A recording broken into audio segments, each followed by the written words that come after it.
When it comes to personal Bible reading, any Bible reading, any style, any translation, any system is better than no Bible reading. But when it comes to careful Bible study, trying to discern the doctrines of the Bible, and especially when preparing to teach the doctrines of the Bible, there are some things perhaps we shouldn't say to be avoided, but to be careful of. One is trying to discern entire doctrines from a single verse. Another is working with only one translation. And another thing to be careful of is using a translation into a language that is not your own personal cradle language. Now, sometimes that cannot be avoided if the Bible has never been translated into, say, your particular dialect of the Cebuano family of languages or something. But we in English tend to make that mistake sometimes. And when we get all the way through this, we'll see what the issue is that causes most people to stumble, and a little test of whether you're stumbling on that test.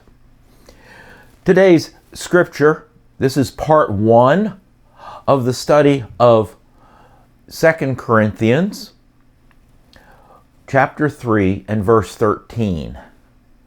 In this continuing series, working through 2 Corinthians verse by verse, we will see how, because one translation used obscure or archaic language to translate this verse, has led to great misunderstanding of the entire relationship of the Old and New Covenants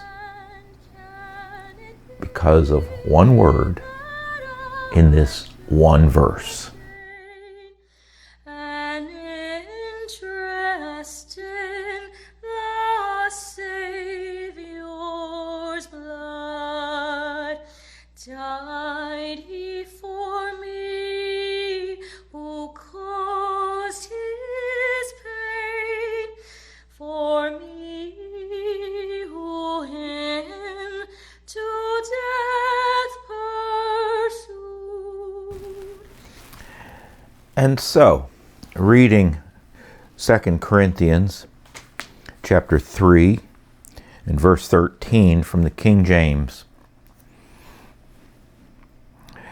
And not as Moses, which put a veil over his face, that the children of Israel could not steadfastly look to the end of that which is abolished.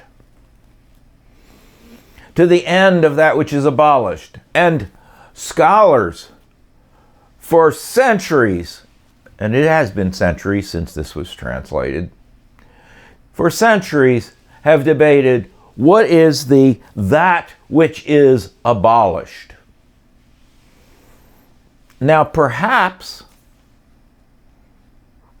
it was clear in 1611. The word abolished actually was used in a somewhat different way than we use it today. You notice the rhyme between abolish and polish? Could it be that abolish meant to erase? Okay, well, it's still the same doctrines can come out of it. God was erasing the old covenant. Okay. That's kind of the meaning today, is that abolish is to utterly do away with something. Intentionally, with action, with vigor, we abolish something.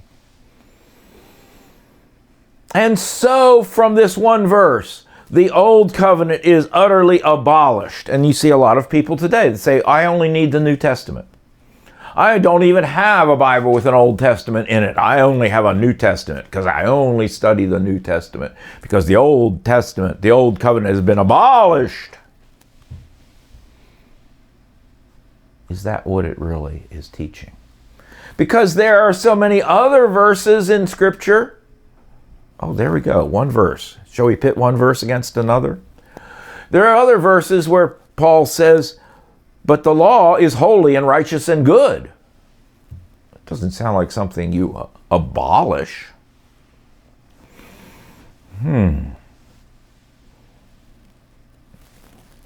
Perhaps we misunderstand it.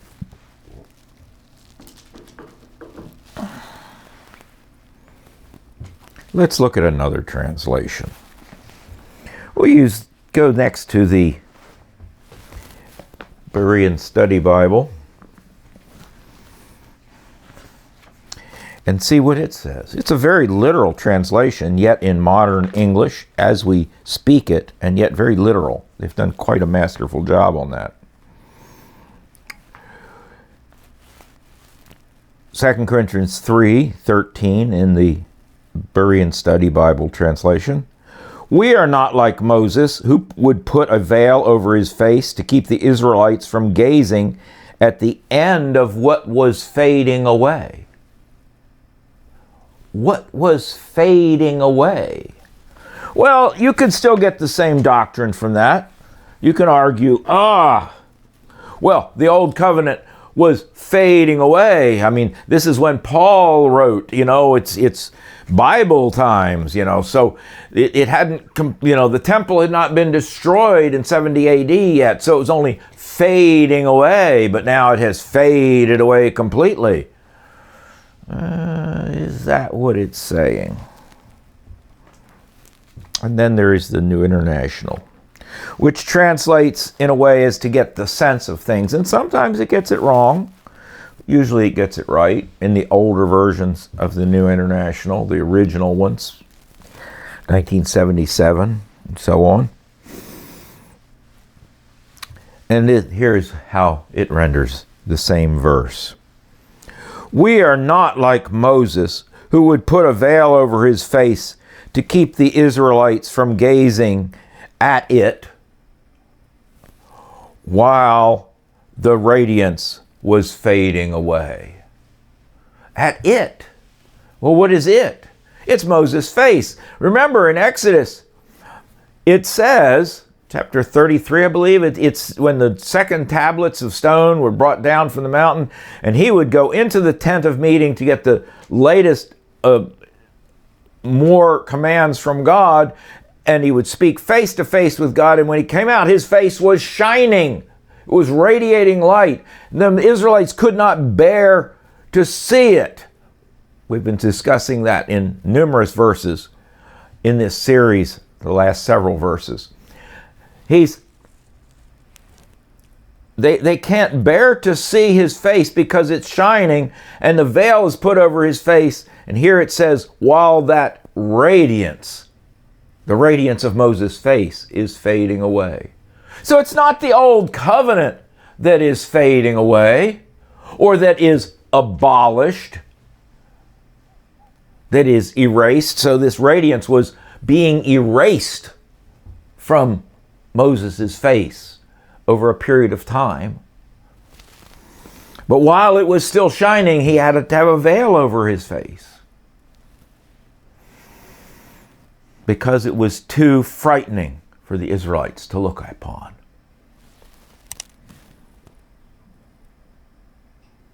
And so this verse is not the proof text that the old covenant is done away with utterly. Paul said to Timothy, the Holy Scriptures, meaning the old covenant, which can make you wise unto salvation.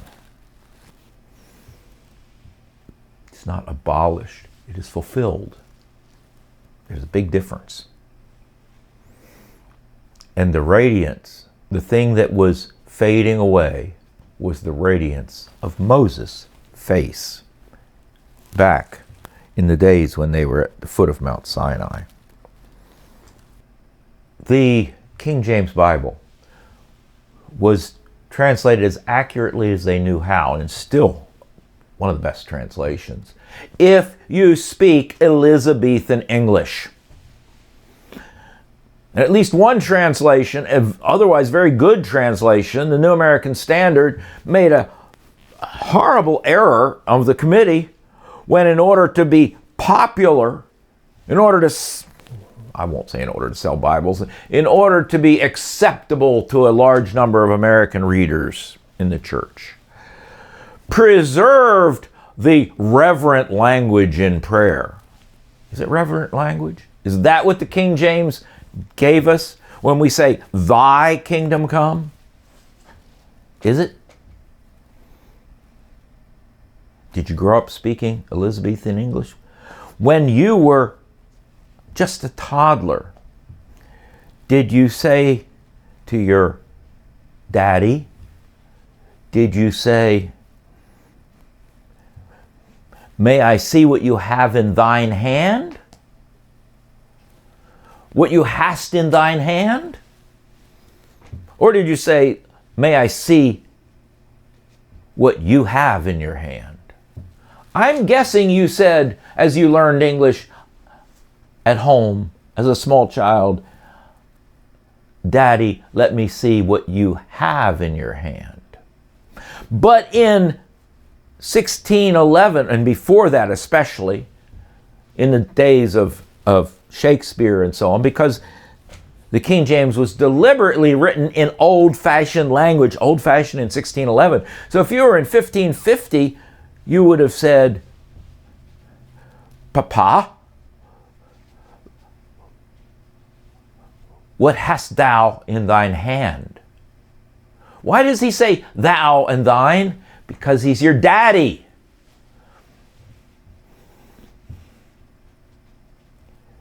But if you were speaking to the mayor of the city, you would say you, because that's respectful.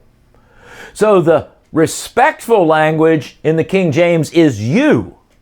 It's what you speak to strangers and officials and those above you. But to your own daddy, you say thou and thine. And that's why it says, "Thy kingdom come," because we're speaking to daddy. It was deliberately done, and we misunderstand it. And if you misunderstand that much, that something that basic about your King James that you always use, what else of the language are you misunderstanding?